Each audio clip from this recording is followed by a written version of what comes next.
What is up? My name's Aubrey and this is my channel, and today I'm going to be taking you guys through exactly what I spend on a monthly basis being a 26-year-old making $125,000 per year in Dallas, Texas. So I'll be breaking down exactly what I spend my money on and why I spend it there. So let's get started. So I try to keep my expenses really low because of the fact that though my income for 2020 will end up being about $125,000, my income really fluctuates on a month-by-month and on a kind of year-by-year basis. Over the course of my career, my income has really kind of fluctuated depending on what's going on, and even really more so on a month-by-month basis, especially in 2020, my income has fluctuated all over the place given the fact that COVID hit, and then I had a really good month in July for this YouTube channel, and then now Turo's doing really well. And so there are a lot of fluctuations in my income. And because of that, the predictability of my income is really hard to decipher. I don't really know what I'm going to be making next month. I don't know what I'm going to be making by the end of the year. And so because of that, I really try to keep my expenses as low as possible. But with that, there are a handful of things that I shell out more money for because there are things that I either value or things that I enjoy. And because of that, I'm willing to pay a premium for it. So the first expense that I have is rent/mortgage, and that is $600 a month for me. Now, I live with my boyfriend, and because of that, we split all of our expenses whenever it comes to things like utilities, internet, rent. We split that in half. So the rent is $1,200 per month, but my portion is just $600 per month. Now, my living situation, I would say, is a bit unique compared to other people's living situations. I actually live in the house that I grew up in, and I moved here in 2016, and whenever I moved here, the house was super outdated. It was built in the 1970s, and it had never been renovated, and renters were living in the house for the last 15 years up until I moved in. And so not only was the house really outdated, it was also just in horrible condition as a whole. Like, the floors were disgusting, the cabinets were disgusting, everything was just really run down and not well taken care of. So part of the agreement of me moving into this house was that I would rent to own it, and then I would also have to pay to fix up the house and do the work in order to fix it up. So as a result, HP and I got this house at a pretty significant discount. We're able to rent to own it, so we don't have a traditional mortgage with a bank. We just pay a monthly fee until we reach the agreed upon amount, and then we'll own the house.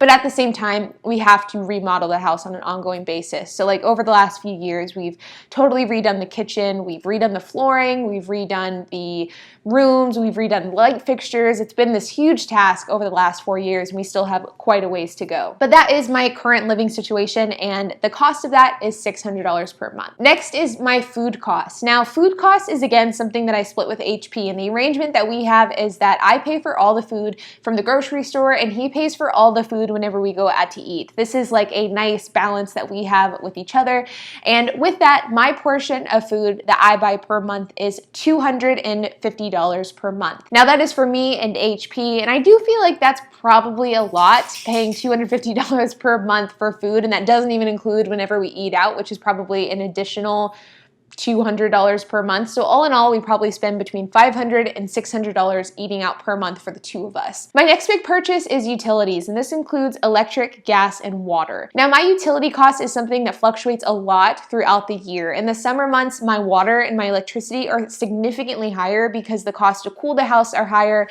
and we're also having to water our lawn more in order to prevent it from dying. And so as a result, the utilities is significantly more expensive in June, July, August, and September, and then it decreases in the winter months.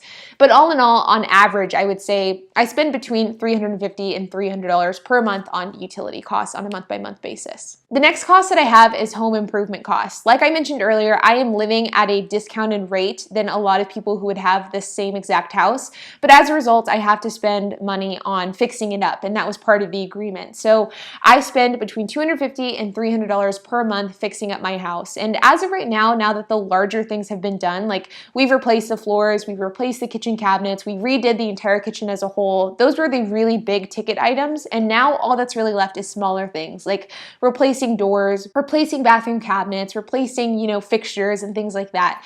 So as a result, I spend about $250 to $300 per month on just fixing up my house. So now that we've gotten the living expenses out of the way, now let's talk about the car payment and the car expenses. So I do not have a car payment. I drive a 1997 Toyota 4Runner, and as a result, vehicle, there is no payment associated with that car. So that is $0 per month.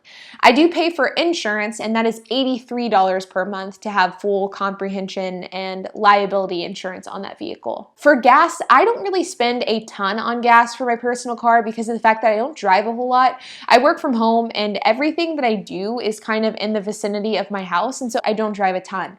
But my 97 4Runner gets horrible gas mileage, so even though I don't pay a lot, I feel like I'm filling up a lot.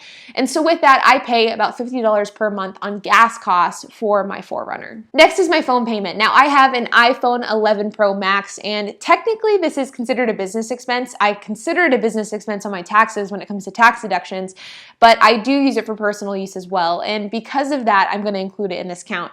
But I pay $75 per month for my phone bill. I'm on a phone plan with my sister. I pay $75 for unlimited call, text, and internet. Next is entertainment costs. And what I put into this category is like going out for date nights or going out and doing like bowling and concerts or going to get a drink or things like that. And for me, I felt like this was almost embarrassingly cheap. And I pay roughly $35 per month on entertainment expenses. And with that, I included Netflix, Apple Music, and Spotify. HP and I don't really go out a whole lot. We're both kind of hermits, and the things that we enjoy are free things. HP really enjoys cars. He likes going to car meets, and those are typically free to attend. And for me, I like to work out, and that's free. I like to go on hikes, and those are free as well. I don't drink, and so there isn't the cost of going to bars. I don't really like going to concerts, so there's not really that cost. Of course, with COVID, nobody's going to concerts, nobody's going to bars. But all in all, for us, like a standard day of entertainment would be like doing something for free and then going to go grab food. And so because of that, our entertainment costs are super, super cheap. And my expenses on a monthly basis for entertainment is about $35 per month. Next is health costs. So for health insurance, I pay $0 per month because I don't have health insurance. I think I've mentioned it in a few videos in the past, but health insurance for somebody who's self-employed is super expensive. And whenever I looked into getting health insurance, I was quoted $250 per month with an $8,000 deductible. And for me, it just wasn't worth it. I am extremely healthy. I don't get sick often. If I do get sick, then it obviously would be something that I would have to address. But for me, I felt like it was worth it to just roll the dice and not get health insurance for the time being. So I pay $0 per month on health insurance. Though my health insurance costs are $0 per month, I do spend a lot on health and fitness related costs. And in this category, I put things like entering races, I put my gym membership, I put my running coach, and I also put my therapist in this category as well.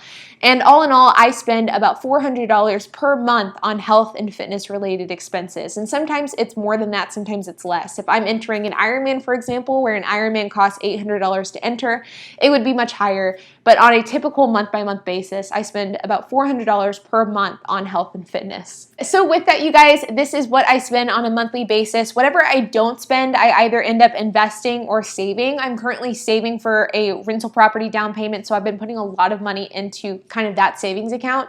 But really, this is a pretty accurate reflection on what I spend on a month-by-month basis. Of course, sometimes it's a little higher, sometimes it's a little lower, but for the most part, this is the average numbers that I spend.